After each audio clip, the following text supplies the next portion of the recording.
ఇరాన్పై నిపుల వాన, ఇస్ఫహాన్ నగరంలో విధ్వంసం, 15 మంది మృత్యువాత. ఇరాన్ గల్ఫ్ దేశాలపై ఇరాన్ క్షిపణులు డ్రోన్లతో దాడి. అమెరికా, ఇజ్రాయెల్ మినహా మిగిలిన దేశాల్లో నౌకలకు అనుమతిస్తామని ఇరాన్ వెల్లడి. ఇరాన్పై అమెరికా, ఇజ్రాయెల్ దళాలు నిప్పుల వాన కురిపించాయి. ఇస్ఫహాన్, షిరాజ్ నగరాలపై భారీగా విరుచుకుపడ్డాయి. ఇస్ఫహాన్ లో పారిశ్రామిక ప్రాంతంపై దాడులు జరిగాయి. దీంతో 15 మంది మరణించారు, పలువురు గాయపడ్డారు. అటు ఇరాన్, ఇజ్రాయెల్తో పాటు గల్ఫ్ దేశాలపై క్షిపణులు, డ్రోన్లు ప్రయోగిస్తుంది. యుద్ధం ముగింపునకు ఇరాన్ విధించిన షరతులు అంగీకారయోగ్యంగా లేవని అమెరికా అధ్యక్షుడు ట్రంప్ స్పష్టం చేశారు. మరోవైపు తాము కాల్పుల విరమణను కోరలేదని ఇరాన్ ప్రకటించింది. ఇస్ఫహాన్ ప్రావిన్స్ లో ఆదివారం భారీ దాడులు జరిగాయి. ఈ దాడిలో 15 మంది మరణించారు. ఇరాన్ దక్షిణ ప్రాంతంలో ఉన్న షిరాజ్ నగరంపై అమెరికా, ఇజ్రాయెల్ దాడులు చేశాయి. అక్కడి క్షిపణి కేంద్రంపై విరుచుకుపడ్డాయి. ఈ దాడుల్లో పలు నివాసాలు దెబ్బతిన్నాయని అధికారులు తెలిపారు. లెబనాన్ లోని దహియా, బీరూట్ శివార్లపై దాడులు జరిగాయి. దీంతో ఆ ప్రాంతాల్లో దట్టమైన పొగ అలుముకుంది. ఇజ్రాయెల్ దాడుల కారణంగా లెబనాన్ లోని 8,31,000 మంది నిరాశ్రులయ్యారు.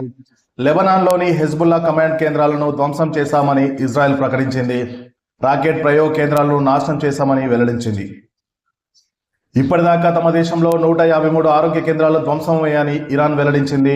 కెర్మాన్ షా, ఇస్ఫహాన్ అధికంగా వైద్య వ్యవస్థలు ధ్వంసమయ్యాయని ఇరాన్ వెల్లడించింది. ఇజ్రాయెల్ దాడులో ఇరాన్ అంతరిక్ష పరిశోధన సంస్థ కూడా ధ్వంసమైనట్లు వెల్లడించింది. గల్ఫ్ దేశాలపై ఆదివారం క్షిపణులు, డ్రోన్లతో ఇరాన్ దాడులు చేసింది. Bahrain, Saudi Arabia, United Arab Emirates వంటి దేశాలు ముందుగానే ప్రజలు బయటకు రావద్దని పిలుపునిచ్చాయి. ఇస్లామిక్ రెవల్యూషన్ గార్డ్ కోర్ 50వ విడత క్షిపణులను ప్రయోగించింది. పశ్చిమాసియాలోని ఫ్యాక్టరీలను ఖాళీ చేయాలని అమెరికాను హెచ్చరించింది. సమీపంలోని ప్రజలు ఖాళీ చేయాలని సూచించింది. ఇజ్రాయెల్లోని టెల్ అవీవ్లో ఉన్న నీబ్రాక్, రమన్ గన్ ప్రాంతాలపై రాకెట్ దాడులు జరిగాయి. ఒకరు గాయపడ్డారు. టెల్ అవీవ్ సెంట్రల్ సిటీపైకి రాకెట్లు దూసుకొచ్చాయి. ఈ ఘటనలో 2 గాయపడ్డారు. ఐలత్లపై ప్రయోగించిన క్షిపణి క్లస్టర్ బాంబును మోసుకొచ్చింది. దాని శకలాలు పట్టణం అంతా పడ్డాయి. ఇజ్రాయెల్లో 24 గంటల్లో 108 మంది గాయపడ్డారు. ఇజ్రాయెల్లోని లహాబ్ 433 ప్రత్యేక police unit, Gilat defence satellite communication సెంటర్పై దాడి చేశాయని ఇరాన్ వెల్లడించింది. రియాద్ గగనతలంలోకి దూసుకొచ్చిన 4 డ్రోన్లను సౌదీ అరేబియా కూల్చివేసింది. హాల్ కర్జ్ దిశగా దూసుకొచ్చిన 6 బాలిస్టిక్ క్షిపణులను అడ్డుకుంది. ఇజ్రాయెల్కు సహకరిస్తున్న 20 మంది పౌరులను ఇరాన్ అరెస్ట్ చేసింది. యుఏఈలోని అల్దాఫ్రా అమెరికా వైమానిక స్థావరంపైకి ఇరాన్ 10 క్షిపణులను, భారీగా డ్రోన్లను ప్రయోగించింది.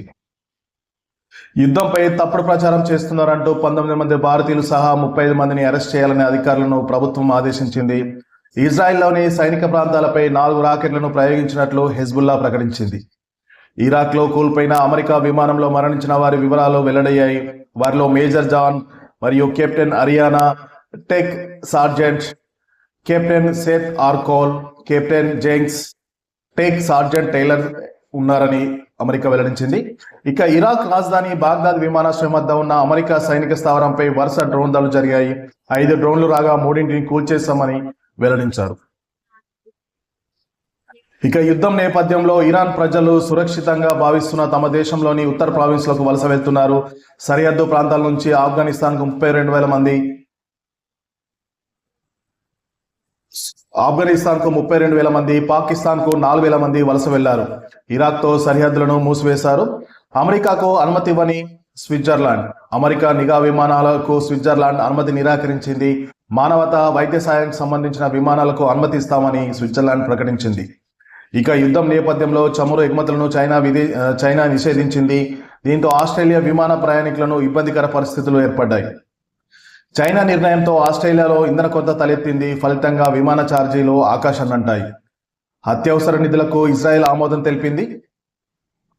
యుద్ధం నేపథ్యంలో